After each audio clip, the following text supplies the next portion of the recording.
Are you ready? I am ready.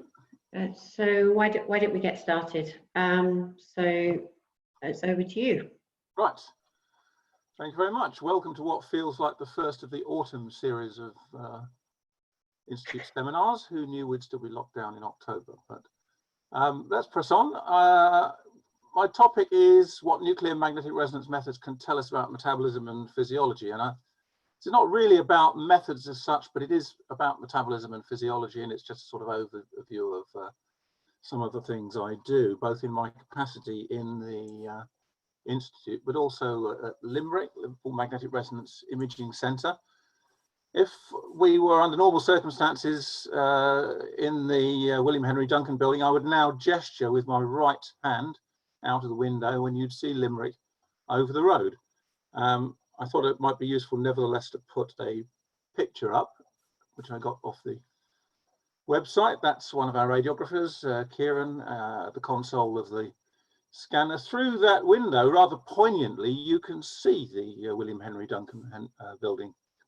So spiritually, that's where we are at the moment. You know, that's the kind of setting. LIMRIC is a shared facility of the technology directorate. It's got just one big instrument, and that's it, a large Siemens Prisma 3 Tesla, a very large single heavy instrument, all the more impressive therefore to see it dangling from a crane as it was when it was delivered now 4 years ago. One of the great moments of any MR scientist's professional life is when a scanner comes craned in. I'm going to divide things up like this. So I'll give a little bit of background. I'm going to talk about some applications of this kind of technology, cellular lipids, liver and muscle, triglyceride essentially, and I'll say something about the context in which we do those measurements. And then I'm going to move on to skeletal muscle energetics, that's 31p MRS. And as a sort of footnote to that, if I leave myself time, I'm going to talk about some lessons from skeletal muscle, if there are any, for cardiac energetics, which is a subject of much clinical research interest at the moment, and then I'll come to an end with a summary.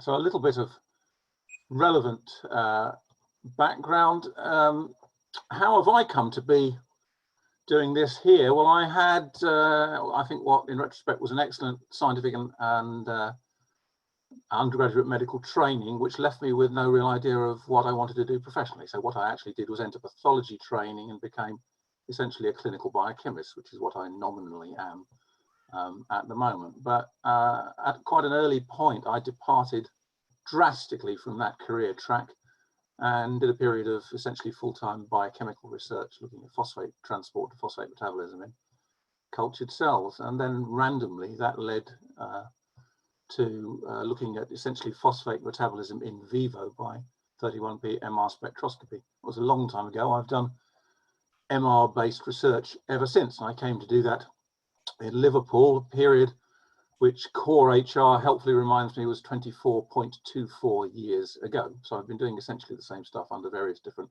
faculty structures and professional labels ever since. And that's what I'm going to be talking about. The kind of work I do personally at the moment, internally, it tends to be collaborations using MR markers in the context of clinical trials. And I'll mention Dan Cuthbertson's name a few times in the course of this talk. He's really the driving force for a lot of what we've been doing in this kind of area. As well as the work I do as academic lead for LIMRIC, I have a lot of external collaborations. MR is a very non-portable technology, but it is possible to collaborate in this as in everything these days. I'm going to say something a little later on about some of that work. And my main interest, if I try and make retrospective sense of my professional evolution, is in the quantitative physiological interpretation of in vivo data. And that remains an interest, and that's largely what's going to underpin what I'm talking about. Because of my background, my slightly mongrel background as a clinical biochemist, I do worry about this, MRS as intracellular biochemistry in vivo.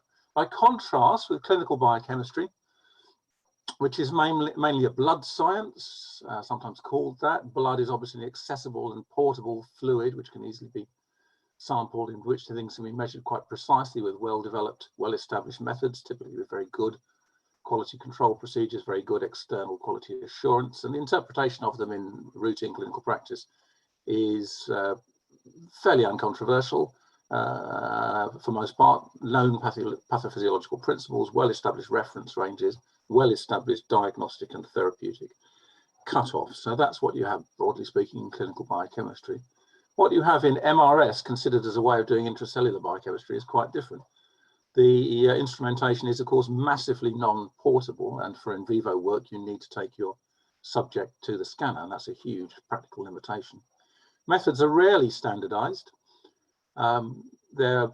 Despite considerable efforts, their quality control is fairly weak, except in the narrow sense of quality control of the scanner itself, which is essentially the manufacturer's responsibility. External quality assurance schemes are very underdeveloped, and quantification, full quantification of the methods is also fairly difficult, actually. Implementation is variable on clinical scanners. There are now a lot of MR instruments. Essentially every sizable hospital, at least in this country and similar, has one. Several, actually, 3, 4, 5, 6. But the implementation of MR spectroscopy methods on them is variable. There usually aren't well-established reference ranges or cutoffs, and much of the underlying pathophysiology is not actually that well understood. And in fact, that's part of the interest of it for me. Here's a very quick cartoon of magnetic resonance methods. Basically, the MR phenomenon is a piece of physics. It's a way of extracting a signal from the nuclear resonance of certain nuclei within an object placed within a large static magnetic field. And the static magnetic field is what the scanner is basically about. Radio frequency electromagnetic radiation is applied and a signal is acquired. This is a time-dependent signal which is processed in various ways.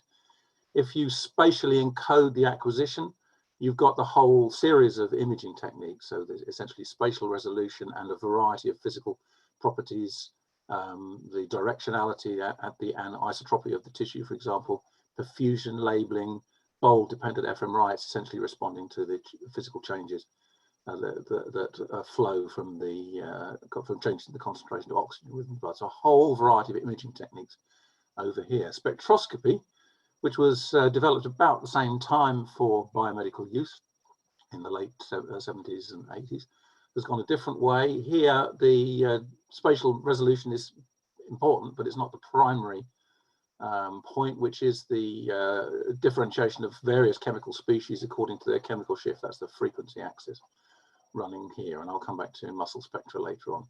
There is a whole series of hybrid methods, and in fact this distinction is becoming largely artificial.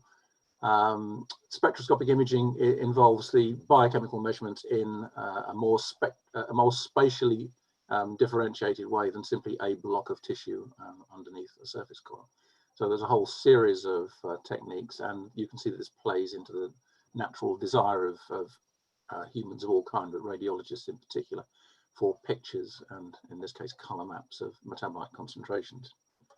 So the basic tool of MR acquisition, if you like, is the pulse sequence, a particular combination of changes in the gradient fields that are applied during the acquisition, the radio frequency radiation at a certain frequency of a certain wave shape and changing in certain ways, and following all at the end of that, the acquisition is the signal, which is then transformed into the data we're interested in. So there's a whole industry, obviously, around pulse sequences, and I've got really nothing further to say about that. And remember, I'm only going to be talking about these two things in what follows. So again, in one slide, some points about MRS in vivo. First of all, only some nuclei will develop an MRS signal, an MR signal of any kind. Usefully for biochemical purposes, they include the hydrogen nucleus, the proton as it's usually called in MR jargon, which is present in every compound we're interested in. The relevance, the nucleus that will develop an MR signal, that is that it has a spin half, is the essentially 100% occurring nucleus 1H, and that has a high sensitivity, arbitrarily set to 1 here.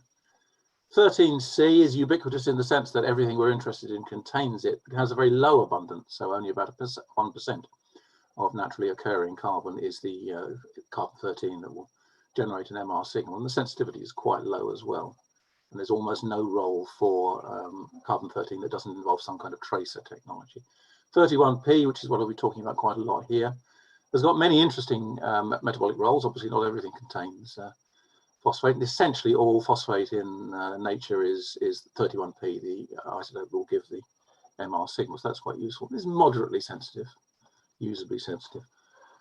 Traditionally, the MRS organs, as I've called them here, organs from which an MRS signal can be usefully obtained. They're basically organs that consist of lumps of things: muscle, liver, brain, heart, brain, breast, tumours of various kinds, not typically blood tumours. Not, for example, the diaphragm. It would be very interesting to do MR spectroscopy on the diaphragm, but that's simply impossible to do. There isn't a big enough lump of it.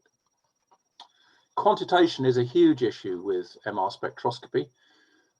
In vivo MRS, it's general to quantify things relative to some kind of internal standard, which obviously, if you think about it, is not really a standard in the sense that it's not constant. But water often works like that. ATP concentration in skeletal muscle actually doesn't change very much. This is known from other work, so it is often used as an internal standard. Creatine is another one. To do better than that, and for some purposes you really need to do better than that, you need to calibrate the experiment in such a way that absolute concentrations can be obtained. And this is just a figure from a review of brain quantitation calibration methods. Essentially, all you need to take away from this is that a lot of complicated maneuvers are needed with internal, that is to say internal to the coil standards, large phantom calibration standards, which are put in with the head or put in when the head is taken out. There's a lot of complicated stuff, and in MR, complicated stuff really costs time. That's the kind of unit of MR, and people will not tolerate long insertions into the magnet beyond, say, an hour, and in any case it's very expensive to do that. So for a lot of purposes, calibration would be nice but isn't done. We're talking here about MRS and metabolism, so I'll just mention three principles that I'll come back to later. There's a sort of general idea is, I think, that you learn something about a system by stressing it. So in this case, the basal condition, for example, of muscle is often just resting muscle, and the stress that you can use quite usefully, as I'll show, is exercise, and that can be done in the scanner. What we measure typically by MRS is concentration. So measuring concentrations is good, but what we're really interested in is fluxes. And there are indirect approaches to that, but a lot of care is needed not to make incorrect inferences. And one of the ways in which people can be led astray is in the distinction between exchange fluxes, which some tracer techniques measure, and net fluxes, which typically in metabolism, we want to know about ATP turnover and metabolic work and so forth. We're interested in net fluxes. So a little bit about MRS in clinical research. This is the basic message, really, of this talk and many talks that I give. So MRIs can give you information about cellular metabolism in vivo, which is really hard to obtain in other ways. That's essentially the selling point. However, it never tells you exactly what you want, and certainly doesn't tell you everything that you want. There are all sorts of holes which you have to fill in various ways by experimental design. Some while ago, MRS was, there was a lot of hope for MRS as a diagnostic tool. And largely that's not come to pass for various reasons, including the variable implementation on scanners. However, there's a lot of interest, increasing amount really of interest of MRS markers of progression and treatment response. And the other use I would describe is essentially probing physiology, so doing original physiological research. And again, that's a long-standing interest of mine. So how do you use MRS effectively to do this sort of thing? First of all, you have to optimize the MR experiment and pulse sequences. A lot of that is down to manufacturers these days. That's generally the work of research MR physicists in a research context. And I collaborate with MR physicists. We don't really have any on the establishment here. So that I do two kinds of work, if you like. And the work that's done here uses largely the manufacturer's tools. Quantifying the data appropriately is necessary. There's all sorts of pitfalls. There are all sorts of ways of doing it. Integrating MRS with other measurements, and these days increasingly including modeling, is important to fill those gaps I mentioned earlier. And underlying all that, you need to understand the physiology, which is always, as I've said, been a major interest of mine. So on to the first of the two main topics I'm going to talk about, cellular lipid measurements by proton MRS. And we started doing this a long time ago, probably 15 years ago. And again, I credit Dan Cuthbertson for really asking us whether we could do it in the first place. The answer was yes, we could in principle. But really giving us a motive and an opportunity to get these methods working here was very valuable, and we've used them a lot. So the basic experiment here is, and this is some data actually from just illustrative, all the data will be just illustrative. From our old scanner, what you see here is a cross-sectional image. That's the liver there. You can see the three voxels in the jargon. Volume elements have been placed there, I think 2.5 centimeters on the side. So we're requiring signal from one of those. This is what you see in a normal liver, so that's water. Couldn't be simpler, really. That's water, that's fat. There shouldn't normally be much fat in the liver. This is intrahepatocellular fat. This is a fatty liver, and there you can see, well, I'll say where these signals come from actually in a moment. But you can see there's plenty of fat, and it's reasonably easy to quantify this by expressing that relative to that or the sum of them. So that's a fatty liver, that's pathological, that's the sort of thing you don't want. And as I'm sure everybody knows, the increasing prevalence of fatty liver in all sorts of circumstances these days. So quantifying fatty liver, you could actually diagnose it this way. It's not really a practical way to do that. We've used it a lot to monitor the response to treatment. There are some obvious limitations. I've mentioned briefly some of these before. So there's little information on lipid composition, but more of this later. And certainly nothing about fatty acid fluxes. So again, there's no direct access to the fluxes into and out of the lipid pools here. And from the clinical point of view, it's also important to note that there's no information on fibrosis, which is an important part of liver disease of various kinds, including the development of the fatty liver. The other organ in which we started to make these measurements of intracellular fat was the skeletal muscle, so intramyocellular lipid, IMCL. Slightly similar looking situation. There's a cross-section. There's a couple of voxels here.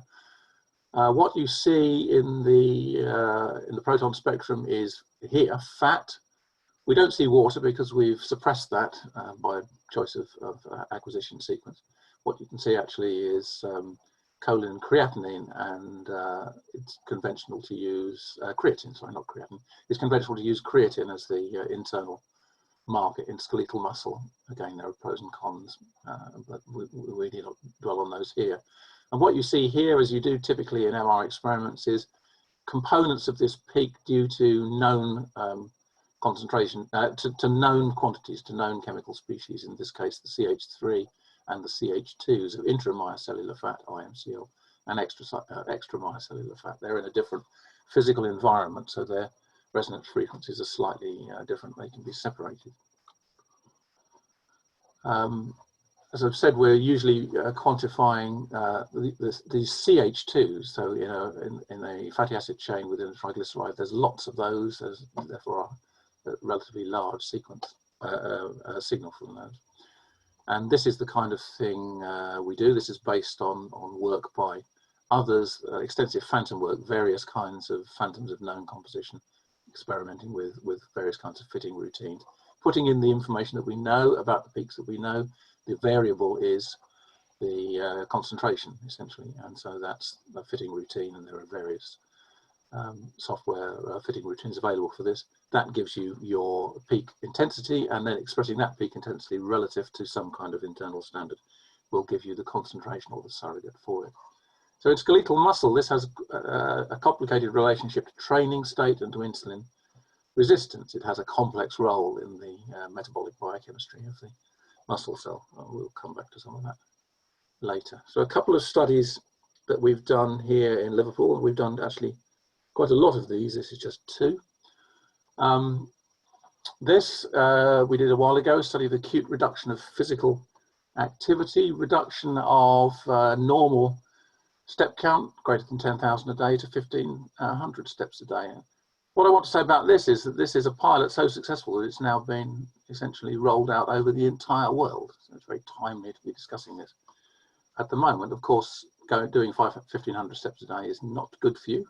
This was done in the study in the context of a diabetic population, a population of normal people and those with first-degree relatives with diabetes, funded by Diabetes UK, and this is Kelly Bowden-Davis's PhD work.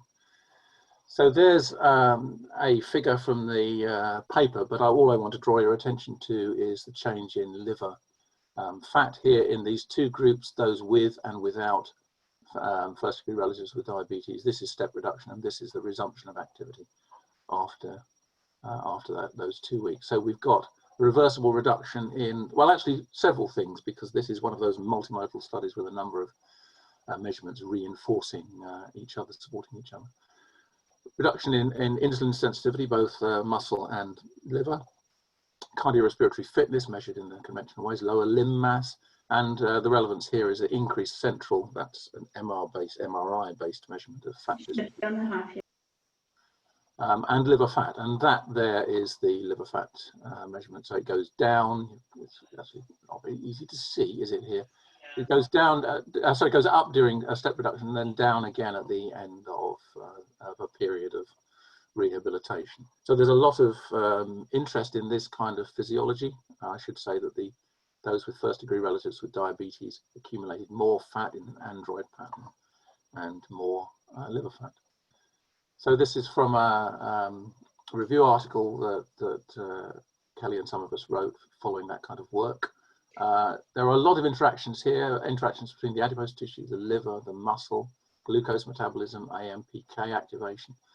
A lot of connections here. What we probe is, as I've said, relatively simple. We're probing that, we're measuring that. We've got other measures of this kind of insulin sensitivity, these standard metabolic properties. We've also, in some of these experiments, done separate sub-studies looking specifically at fatty acid metabolism and circulating lipoprotein synthesis, export, and degradation.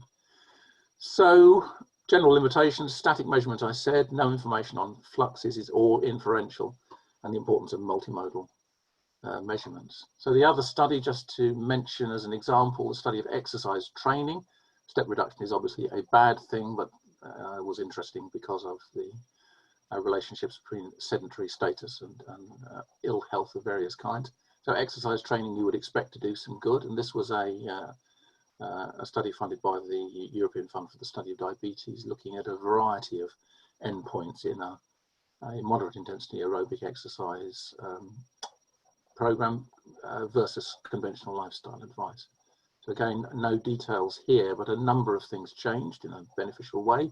Some things didn't change, and we're quite interested, of course, in the relationship between them. So exercise, as you would expect, decreased liver fat, and there's a whole lot of metabolic interactions underlying that. And we found a correlation with increased clearance of one of the components of circulating lipoproteins, VLDL1, suggesting, and these things can only suggest, that increased clearance of circulating triglyceride is one of the mechanisms underlying the fall in liver fat. Remember that in any metabolic pool, you have to consider the fluxes into the pool and the fluxes out. Right, that was spectroscopy of the liver, but there's a lot of clinical interest in liver and a lot of interest in developing hybrid imaging-based methods for assessing what is fundamentally a biochemical, or at least considered from one point of view, biochemical property. And this is another connection that Dan originally set up with Perspectum Diagnostics, who are a spin-off from Oxford University's MR research community, and they have a product that they call Liver Multiscan. It's a way of using several kinds of imaging, MR imaging sequences to make inferences, quantitative inferences about the amount of liver fat, and it's validated against what you might consider gold standard MR spectroscopy, but also other things of clinical interest, concentrations of iron and fibrosis and inflammation. So none of these things have straightforward biomarkers, but they do affect imaging properties, the physical properties that MR imaging sequences of various kinds will respond to. So the Perspectum business model is quite interesting. So they will come and set up these sequences on your scanner. They will then enter into contract with you and take the data away and give you a report back. So that's essentially a clinical tool, but they're very interested in further research on both the effectiveness of this and its clinical utility. And so they're now involved in a number of studies we're doing. So we've moved from spectroscopy to this kind of hybrid imaging. And currently, just to mention this, we're doing a study with them. This is that Innovate UK study on the economics, and it's a large multi-center study which looks at health economic benefits of using this kind of technology in a diabetic population clinically. And we're in the process of, slowly at the moment, obviously, of setting up another trial which uses these expanded multi-organ MRI methods. And you can see the clinical utility of that. And because the disease processes in these organs are all connected, there is a research utility to looking at these things together as well. But I have now strayed away from spectroscopy, so let's come back to that. Pursuing MR spectroscopy of skeletal muscle, one of the collaborations I have is with an MR physics group in Cambridge. We've done various things, but one is to look more closely at this measurement of the fat peak in the proton MRI spectrum. So I've talked about the use of the CH2 hydrogen as the main peak of interest in a fat study. But obviously, we would be interested to know something about the composition of the fatty acid chains, the length of them, and also the saturation of them. So both of those things, the length of the chain and the number of double bonds, and to a certain extent the position of the double bonds, affect the relationship between the signal we get from these protons, the signal we get from these protons in the CH3, and the identifiably different signal we get from these CH2s on either side of the double bond. So looking carefully at this, we can get some information about the composition, which is the thing I earlier said we couldn't do with straightforward MRS, and this would be very useful. One of the points I want to make about MRS is the need to validate. Obviously, it's often very difficult to validate. There generally aren't any gold standards, so it's kind of a lot of careful work of various kinds has to be done to increase confidence in these methods. In this case, we did what people often do, which is make a phantom. Phantom is just an inanimate thing replicating some relevant properties of what you're interested in vivo. So in this case, something which simulated the directionality of the environment outside the muscle cell versus the relatively isotropic environment of fat globules within the muscle cell. So these were phantoms made of oil-soaked tissue roll and oil droplets with various kinds of oil, and you can't see the data there. But we've essentially shown that what you see in vitro replicates what you would expect to see given the known composition of these. And so applying it in vivo, we can distinguish those two components. So these can be distinguished from those by measuring the relative concentrations of these two. We get some measure of composition. So we haven't validated this in an absolute sense, but during a 28-hour fast, the changes in the CH3, that's the terminal 3 hydrogens, correlated with changes in circulating fatty acids, which makes sense mechanistically. The changes during fasting suggest something about the order in which saturated versus unsaturated fatty acids are mobilized during fasting. Again, that's not directly validated, but it makes sense given what's known about this. And makes sense with the idea of these pools as quite a labile metabolic store of energy, essentially, in much the same way as glycogen is within muscle cells. And looking at some kind of test case patient groups, well, not a patient group, athletes who train, and patients with lipodystrophy who have essentially no muscle fat. Changes in the corrected measure of saturated fatty acids correlate better with changes in insulin resistance than the total measurement. So there's a technical advantage there which makes some sense in terms of the physiology. But I laboured this only to give you a sense of how indirect all of these inferences are, and how incremental really the advances are. Okay. In what remains, I'm going to talk about the other main area, which is skeletal muscle bioenergetics studied by 31p MRS. So this is what I started off on in my MR career. 30-something years ago, and we're still doing it to this day. Enthusiasm for it has come and gone. At the moment, there's a lot more interest in it as in a biomarker sense, and so returning to a lot of things I used to think a lot about, and I've had the opportunity to publish a few purportedly definitive recommendations and reviews lately, so I'm kind of coming back to this more recently. But this is the way it kind of fits into the broader context of metabolism. So if you're interested in fluxes, how do you measure them? There are 3 ways, and I'll say something briefly about all of these. You can use an exogenous tracer. So this sort of technology was used with radioisotopes first, but it lends itself to MRS. Notice I'm not now talking about 31p MRS. This is a diversion into 13C carbon MRS. So there was a lot of interest in this a few years ago in the context of diabetes and insulin resistance. So a measurement in resting muscle would be easier than some of the exercise recovery studies I'm going to talk about. Against that, a tracer method is always expensive and somewhat invasive, in the sense that if you're studying a tracer, you have to give it, and usually give it while the subject is in the scanner. So that's something complicated, and it reduces the simple appeal of MR methods as something that don't need needles. But because of the great importance of mitochondrial function in insulin resistance, for a variety of reasons, including hypotheses about the pathophysiology, a lot of effort was put into this. And this is something, I have never done this. My role in this literature is merely to criticize along the lines that I'm about to do now. So here's the technology. You give, in this case, label acetate, and then observe the incorporation of that 13C label not into TCA cycle intermediates themselves, because their concentrations are too low, but into glutamate, which does accumulate in quantities you can measure. So you get something here, which is in 2 groups of research subjects, let's say, controls and offspring of patients with insulin resistance. You can see a slower incorporation in the latter group, and modeling can turn that into an estimated rate of the TCA cycle. And there was a lot of interest in this kind of data here, which shows that in the insulin resistant offspring population, this was a lower rate than that, and that's replicated in all sorts of other insulin resistant and similar states.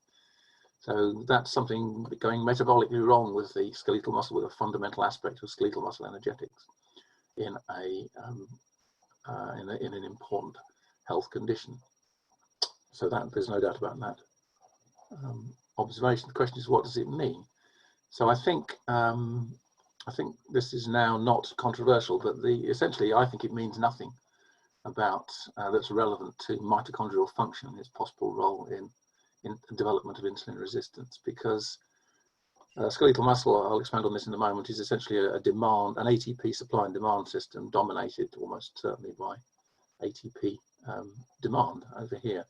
And so if the TCA cycle rate is low, then that means that rate of ATP production, and therefore the rate of ATP use, is low. And that probably means that there is simply less need for ATP in that resting muscle. It's not obvious how that relates to what it was originally discussed in the context of, which is a reduction in mitochondrial capacity. So that's by way of setting the scene for the second way that MRS can measure fluxes in vivo, and something we can do in skeletal muscle you can't do in most other tissues, certainly not to this extent, is to perturb the system, in this case by asking the muscle or the muscle's owner to exercise and following the kinetics of what changes. And that gives you, by the way, net fluxes, which is of particular interest in a metabolic context. And you can do exercise and recovery in the scanner. It's not great exercise from the point of view of exercise physiologists, severe practical limitations. You can certainly do the job that you need to do in this context. And this was the oldest application, I should say, of MRS in vivo, so 31p. Skeletal muscle spectroscopy was the first to be done in the later 70s. So going back to this, in order to understand this, we need some model, some understanding of how this is set up in vivo. I showed this already. This is ATP demand and ATP supply. Control there are formal ways of expressing this, but basically control resides mainly in ATP demand. If the muscle needs ATP, it makes it. And there's a very large dynamic range in muscle. Rates can change maybe easily 50-fold from rest to exercise. Very much more than that in famous cases like the bumblebee flight muscle, thousands of fold, many hundreds of fold. What that left off was the role of the creatine kinase system, which is extremely important in skeletal muscle, also brain and heart. So there's phosphocreatine and creatine equilibrating with ATP and ATP by the enzyme creatine kinase, which is present at high activity. And the way this works is that any imbalance between ATP use and ATP supply will not be met by a fall in the concentration of ATP, which would be a metabolic catastrophe. It's met at the expense of phosphocreatine. So phosphocreatine falls to the extent that this runs ahead of that. And the reverse happens at the end of exercise. That's a ridiculous oversimplification. Obviously, that box there, that box is full of stuff. This is one of those big metabolic wall charts that used to be popular in the days of paper.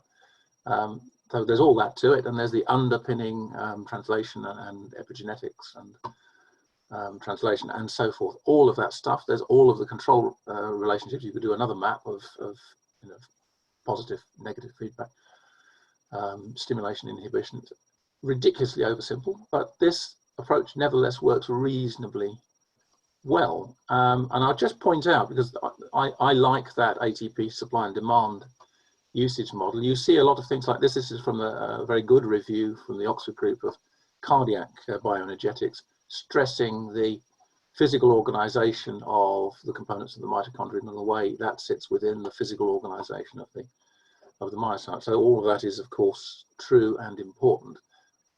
I like to kind of translate the components as follows. So that's telling you about ATP usage, and that's telling you about ATP synthesis. Every part of this is more complicated in various ways. This adenine nucleotide translocase and its relationship to mitochondrial CK. There's a whole literature on that. A lot is known, obviously, about the way the mitochondrion works, and we'll return to that in a bit. But when we look using 31P MRS at the skeletal muscle cell, we're looking at these things: phosphocreatine, the 3 phosphates of ATP, inorganic phosphates, and various other bits and pieces. There's some that's glycerophosphocholine, phosphoethanolamine. So there are some things there of relevant to lipid metabolism as well. But we're mainly looking at PCR, PI, and we can get indirect calculations of the pH, doesn't matter how we can do that, and making certain assumptions of the free ADP concentration, free AMP, and the free energy of ATP hydrolysis. If we care to do that, all of these things are important in a metabolic control and biochemical context. So the point is that although that's only a small number of the things we would want to see, they're actually quite important things. So we can see phosphocreatine, we can see inorganic phosphate, we can see ATP, we can infer that measurement there. So there's a lot of relevant stuff. And if we do standard experiments of an exercise recovery kind, we can see these change in the ways that we would expect. So as ATP demand increases in the exercising muscle, let's suppose that it's being made purely oxidatively, this is low intensity exercise, then as I said, phosphocreatine falls until the rate of ATP synthesis, the rate of oxidative ATP synthesis matches the demand. So we can actually straightforwardly infer that the rate of oxidative ATP synthesis is doing that. This is a hypothetical steady state. It's actually quite easy to quantitate that. So if we measure that initial rate there, that everyone agrees is a good estimate of the rate of ATP demand by this hypothetically constant intensity exercise. And we can quite straightforwardly actually calculate actual rates of ATP synthesis, which is very valuable. If we now cease exercise, that's symbolized by the ATP as term becoming small, then oxidative ATP synthesis continues to occur, but this now replenishes the PCR, so the PCR comes back up. Oxidative ATP synthesis rate, we can actually measure that, therefore it's just the rate of that. While all of these changes are happening, phosphate goes down again. It went up, it goes down, and we can calculate the ATP concentration, and it does that. There's various things we can do with those measurements, which underpins really all of the calculations that I'm not going to describe in any detail at all. That's, I said, I apologize for it being a very simple model. It's obviously too simple, because in exercise of higher intensity, you have to account for glycolytic ATP synthesis, which can be thought of, and there's a lot of argument about what those words mean in this context, producing protons and lactate anions, essentially acid as well. And under these circumstances, you typically have to pay attention to possible limitations on the diffusion of oxygen across the cell membrane and its vascular delivery until up to the capillary, of course. However, those things can be measured as well. There are ways of measuring lactate directly. There are ways of measuring indirectly the concentration of oxygen, both in the capillary blood and also actually within the myocyte. So there are ways of getting at other relevant things there. And of course, if you're prepared to use invasive measurements, you can take venous blood, and you can take biopsies in which you can measure typically more metabolites. But of course, that's very much a snapshot. It's quite difficult to do repeated biopsy measurements, and that's one of the selling points of MRS.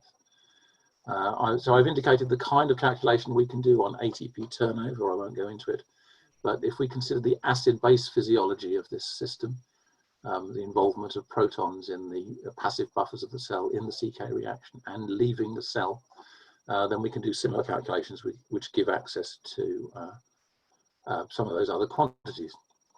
However, what tends to be done more and more actually is a simpler experiment. It's just the use of phosphocreatine recovery kinetics as a measure of mitochondrial function. And this is a study we did, a study in which I was involved, it's probably fairer to say. A study done at King's. It's part of a large trial, the ferric HF trial of iron therapy and heart failure. But they used a 31p MRS methodology as the primary endpoint in this trial, and this is the way they implemented the kind of methods we've been discussing. So that's an exercise apparatus in a scanner.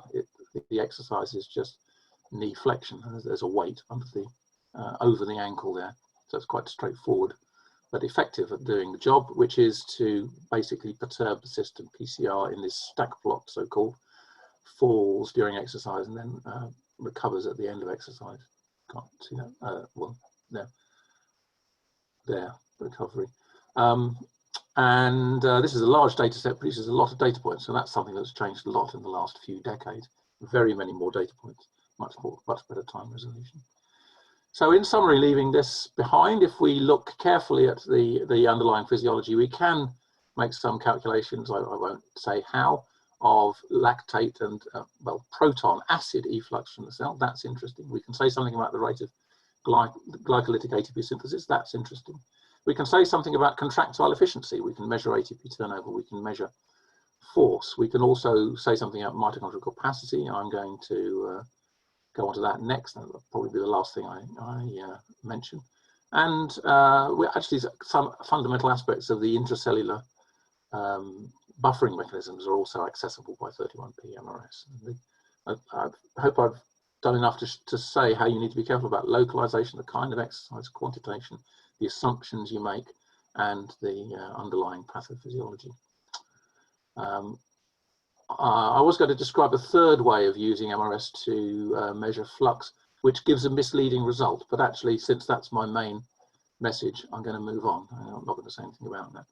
So let's go back to mitochondrial capacity. Mitochondria are interesting and relevant in various ways. The aging context is just one of them, obviously.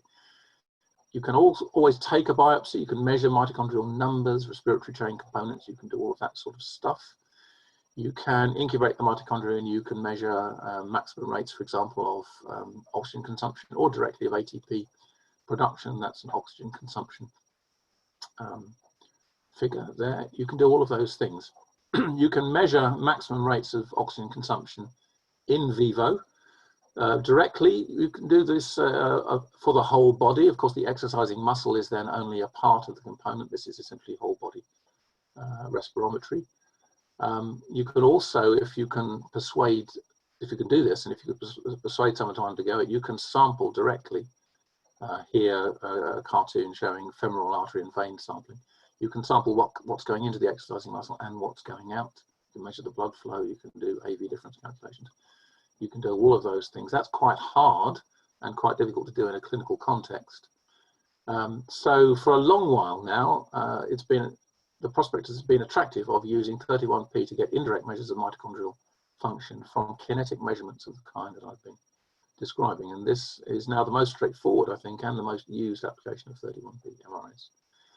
And it's essentially based on the notion that, this is the thing I've shown you already, but there's that what's important in balancing ATP, in making sure that ATP synthesis balances ATP use, is negative feedback by various things, various components, if you like, of the CK equilibrium. So that's ATP, PI.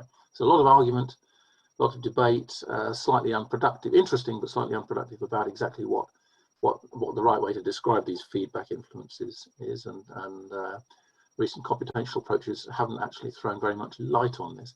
But this underpins the idea that what you're looking at when you do these kinds of measurements is a relationship between a flux of interest, in this case mitochondrial ATP synthesis, and a feedback signal of interest.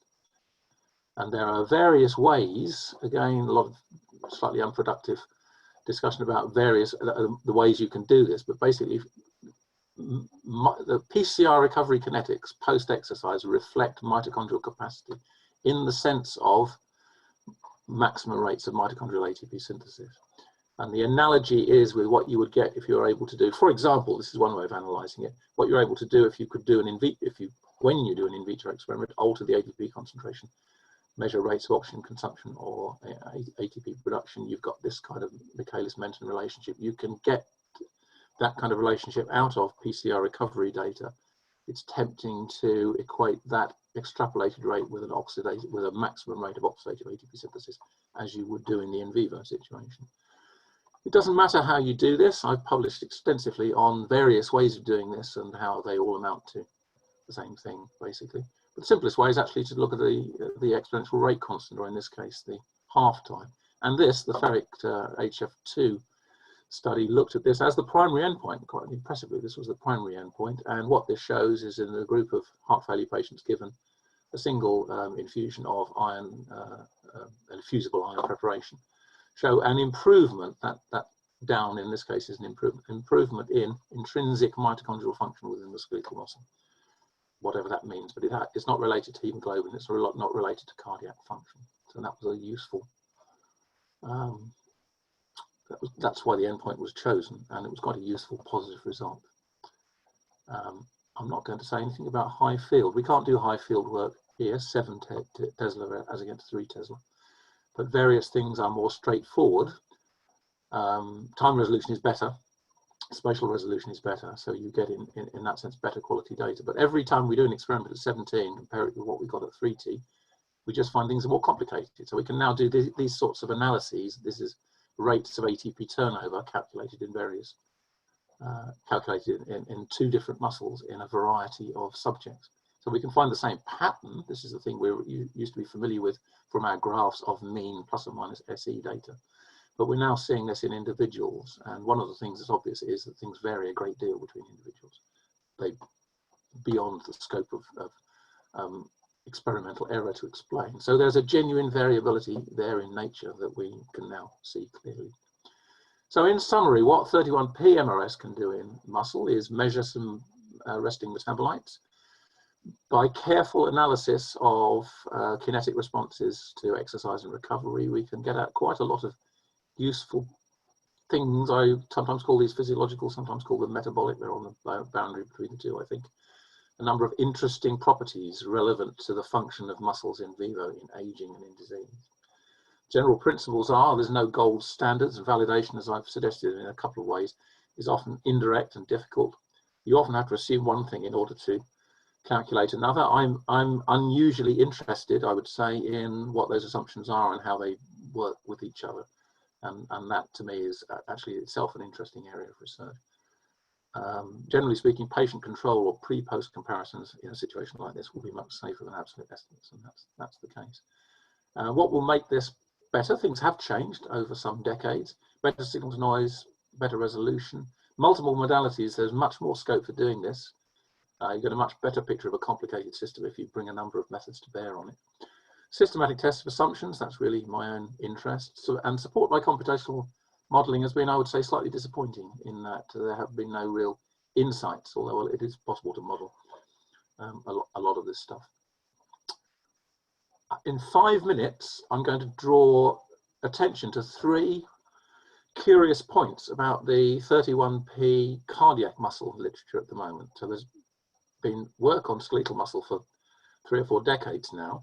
Skeletal muscle is interesting in a variety of contexts, including aging.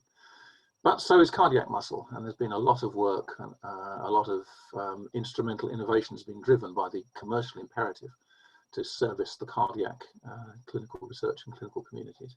So there's a lot of work in cardiac muscle going on at the moment. Cardiac muscle has some resemblances to skeletal muscle. Technically, it's a very, very different challenge. The heart is a difficult shape. It's full of blood. It's moving itself. It's moving up and down along with the other viscera with respiration. It's a moving target and quite difficult to put the kind of voxels in the myocardium that we rely on to do MRS. However, it can be done. This is from a recent review. This is proton MRS measuring triglyceride, creatine and choline. In other words, the things we saw in skeletal muscle in the myocardium. This is cardiac MRS measuring the same things, phosphocreatine, ATP. In this case, 2,3-DPG is in the blood. That's in the, there's none of that in the muscle. It's in the blood. It's a sort of contaminant.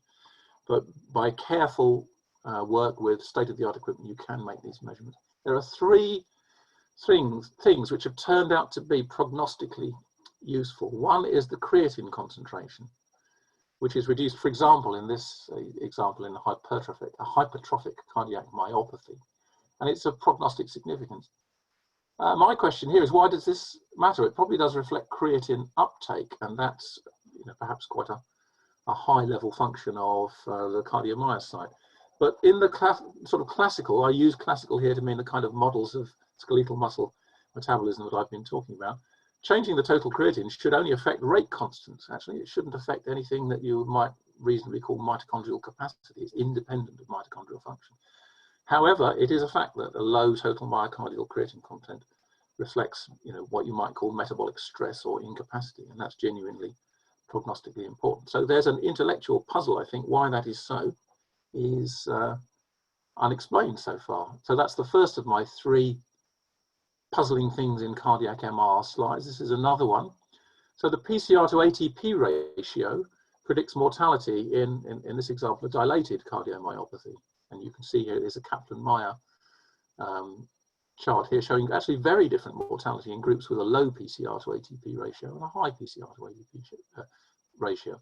Now, why should this be? Because unlike skeletal muscle, PCR to ATP PCR concentration hardly changes at all with increasing work rate. So the arguments why PCR to ATP should reflect mitochondrial function in skeletal muscle don't work at all in the heart. Nevertheless, the observation is a correct one. It's pointing to some underlying metabolic control phenomena that we, I think, still don't understand in the heart. And the third thing is that using a technique called magnetization transfer, the thing I didn't leave myself time to talk about, you can measure the CK flux, the exchange flux, not the net flux, the exchange flux through the CK equilibrium by using a kind of intrinsic magnetic labeling technique. So that correlates very well in terms of severity and in terms of prognosis in heart failure, for example. And again, classically, the point of creatine kinase is that there should be a large enough activity that it is nearly at equilibrium at all times. So really it should just, as long as there's enough, it shouldn't matter how much more there is, how much less there is. And in this case, that's clearly not the case. And there's a lot of argument about this and a lot of, I think, slightly unclear physiological reasoning in the literature. But again, it's the third thing where, by analogy with skeletal muscle, a thing that shouldn't be of clinical significance turns out to be, pointing therefore to interesting differences between cardiac and skeletal muscle. It's not surprising that there should be differences between cardiac and skeletal muscle, but note how difficult it is to pursue those in cardiac muscle, where you generally can't do the equivalent of ask a resting muscle to exercise in a graded fashion up to maximal. Clearly, that's not possible with cardiac muscle. I haven't left myself time to talk about that. So in summary, as I said before, MRS offers almost unique non-invasive access to cellular biochemistry and metabolism in vivo. The uses that MR imaging have,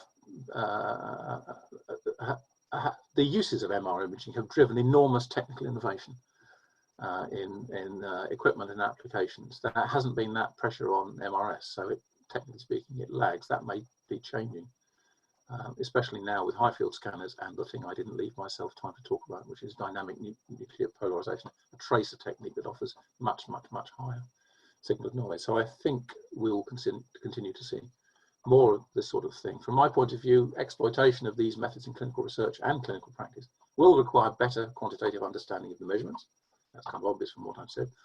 And also their relationship to the dynamic processes that they probe. So that's all I've got to say about that. And just in conclusion, there's a cloud of funders logos there.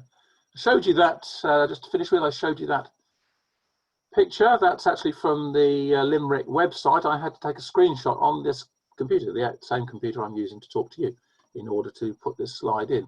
Having done that, I thought it might be amusing to take a photo of the whole situation. So that's what I'm looking at as I'm looking at my computer now. And then having done that, it occurred to me it was quite amusing, even more amusing, to put that picture on my PC and take that. So to add another level of recursion and self-reflexivity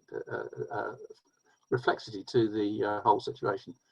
At that point, reason prevailed and I stopped, and here again I will stop. Thank you very much. Excellent. Thank you very much, Graham. There are a couple of questions. Please, other people do add questions in, but I'll start off with a question I came up with right at the beginning, which might be a bit of a silly question. But when you were talking right at the beginning about the fat being intracellular, yes. How do you know it's intracellular? How do you know where the fat is? Because in adipose tissue, that's the only place it is in, really.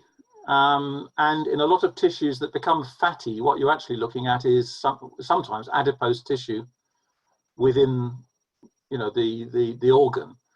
But yeah. Literally with adipose tissue, it's straightforward. With the liver, well, there is no adipose tissue as such in the liver. I mean, that never happens in liver. So it's known that fat that accumulates pathologically in liver is within cells, as you can see that histologically. And so that as part of the validation of these measurements, the proton MRS measurement has been correlated with what is unequivocally intrahepatocellular fat. In the muscle, it's different. So there certainly is extramyocellular fat. That's fat. In fact, that was previously thought to be an uninteresting pool because not metabolically active. But I think people who study this specifically say that it is interesting in various ways. But what you're looking at there is really it's adipose tissue infiltrating not present normally in the connective tissue between the myocytes and the bundles of myocytes. Okay. And biopsy studies of muscle fat have electron microscopy studies of muscle fat have shown a lot of information about the size of droplets and their placing within the cell in relation to the mitochondria. So there is an awful lot of information you can get from microscopy of a biopsy sample that you're not getting from MR methods. Although, you know, specialists in exotic MR sequences have put a lot of thought into how you could refine the characterization of muscle fat that I've described in terms of these subpools of differently active pools.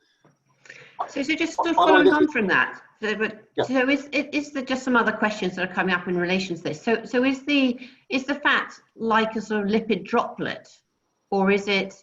Yes. So what sort of form is it in? Yes, I'm going to stop. Perhaps I won't because I can't find the button to stop sharing my screen. Yes, I should have said maybe that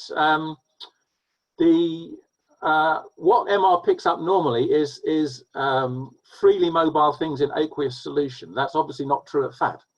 So what you're looking at in fat is actual lumps of fat, if you like, droplets of fat, liquid droplets of fat within the cytosol. Okay. And how best to target Oh, sorry. So George is asking, how best to target liver to get rid of intracellular fat? Exercise, actually. I mean, a reduction in liver fat is part of what happens when general fitness increases during exercise training. Or with Does that specifically go to the liver, though? I mean, is there a way where you can just make sure you specifically get rid of it in the liver, or is that just getting rid of fat everywhere? The latter, really. Of course, fasting also reduces liver fat, and not only liver fat, but also pancreas fat. So the group in Newcastle have done a lot of work with a very low calorie diet. This is one of the things that this current study of Dan's that I've alluded to is about. A very low calorie diet will reduce liver fat. It reduces pancreas fat, not because in some way it's targeted to them, but that as part of the overall picture, that's what you get. And the reduction of pancreatic fat in type 2 diabetes is associated with an improvement in pancreatic function. So that's fat that's, doing a bad thing. Yeah. And they have a line about, what is it that causes type 2 diabetes? Well, it's a teaspoonful of fat, basically, in pancreas, something like that. So on another tissue, what about the potential of using MRS in looking at AO in cartilage? Sorry, OA in cartilage. Cartilage is a highly structured tissue in which you certainly can get a water signal. That's what MR imaging of cartilage is based on, but it's a very unfavorable physical environment for getting MR signals out of. Okay. It's too anisotropic, too structured, so there's too few of the freely tumbling nuclei that you need for an MR signal. So, and also anatomically, it's a bit unfavorable. It's a thin layer on top of a thing of complicated shape. So that's not a good situation for spectroscopy, unfortunately. A lot of work on quantitative MRI of cartilage. In the end, I suppose it hasn't gone. That hasn't gone where those who worked on it and developed it have really hoped. It doesn't add very much to the sort of standard MRI assessment, I think, of OA. And what about, Richard asks, what can you detect different species of ATP in the heart? Well, there's only ATP.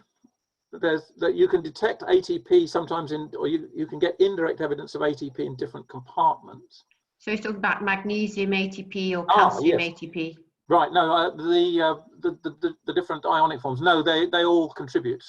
I mean, when you do calculations of free ADP concentration, for example, you have to take account of all of those binding equilibria.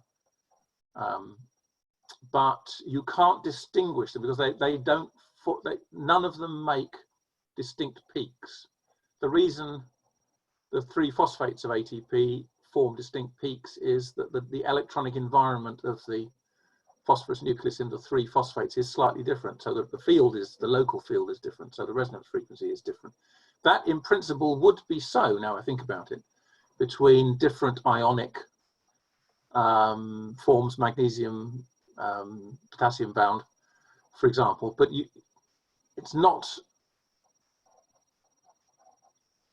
by the standards of in vitro laboratory MR, what we see in vivo are nasty smeared spectra with very poor resolution. So that's the sort of thing you wouldn't see. That's in the detail, the inorganic chemist's detail, well, organic chemist's detail, I suppose, that you would see ex vivo. Okay, going back to the liver and the fat issue, can you tell how long it's been there? No. Either in the liver? No. No. No. All you can you can assess the pathological stage of the process, if you like. But the whole process involves, as I said, fat deposition and fibrosis. So using something like the multi-scan MR sequence, you can assess the degree of effectiveness of the organ, but you can't say anything about how long it was there, because of course that's a process. That's a question you'd have to ask by taking a measurement on 2 different occasions. And with your mitochondrial energetic studies, can you tell anything about the different pools of mitochondria in muscle? So in intramyofibriller or subsarcoma? So that's an interesting question. So no, in general, no, because this is at a level of spatial averaging that will never. I mean, it will literally never be possible. Stupid thing to say, but it's hard to imagine any sort of microscopic distinction, a visualization that you could use. However, they do have different functional properties. Is it possible to imagine that the functional properties could be used to distinguish the relative sizes and functions of two populations? It's possible to imagine that something slightly similar is done with 13C labeling studies in the brain. I've said nothing about the brain. To distinguish, for example, carbon metabolism in astrocytes from neurons. So if the underlying metabolic knowledge is there, and the enough resources are spent on it, it is possible to distinguish between things that are, that occupy the same space, that are basically doing the same function. But we're a long way from knowing, I think would be a fair summary, we're a long way from knowing how those differ in functional ways which would affect these measurements. But whether that's something that will be, routine in 20 years is an interesting question. And what about sort of mitochondrial dysfunction in peripheral nerves? Could you look at that? Two difficulties there. One is that peripheral nerves are very small, and so you can see, although you can visualize them in structural MRI terms, and no doubt measure the structural properties of them using quantitative MRI imaging. For sensible spectroscopy, even at 7T, you need a voxel that's a centimetre on a side, basically, and that's the problem there. The other thing about nerve, although it's an excitable tissue, although like the brain, all nervous tissue has creatine kinase and is subject to or accommodates rapidly varying demands of ATP turnover. So in principle, you could do with brain, I mean, there's a little bit of work in this area with brain, which is a large, lump of stuff that it's easy to get the signal from under challenging circumstances. You can, in principle, do the kind of exercise recovery studies in brain and follow phosphocreatine kinetics. There was a little bit of that a while ago, and it seems to have been forgotten. It's very difficult, and that's the brain, which after all goes to some lengths never to let its ATP, its energy turnover, drop very much. It's hard to see how, even if you could get a signal from a nerve, peripheral nerve, you could go through something that would be sufficiently close to the kind of work jump that exercise represents for a nerve that would give you access to those kind of, the kind of data you can analyze kinetically in physiological terms. Okay, one last question. Is it possible to differentiate mitochondrial energetics at slow versus fast heart rates? Same caveat about studying the mitochondria in the heart. All you can do is measure the concentrations of metabolites which relate in ways which aren't terribly clear to mitochondrial function. But you can certainly do, work jumps in a cardiac study. Dobutamine studies involve raising heart rate and work, and things will change. Things change. Well, I said phosphocreatine hardly changes in the heart. That's a very striking fact about it. It does change a little bit, and in the normal heart, probably if you look hard enough, and in various kinds of unhealthy hearts, you will see changes in phosphocreatine during dobutamine stress, and so. The high work rate represents both the physiological stress and, of course, a technical challenge, because you have to account for the beat-to-beat movement of the heart in making those measurements. Great. Well, thank you very much. That's the end of the questions, actually. So nice. I think very, very helpful and very interesting presentation. Thank you. I've learned a lot. I think see you all at the quiz. See everybody at the quiz. Right. Okay. Bye-bye then. Thanks, everybody. Bye. See you next week.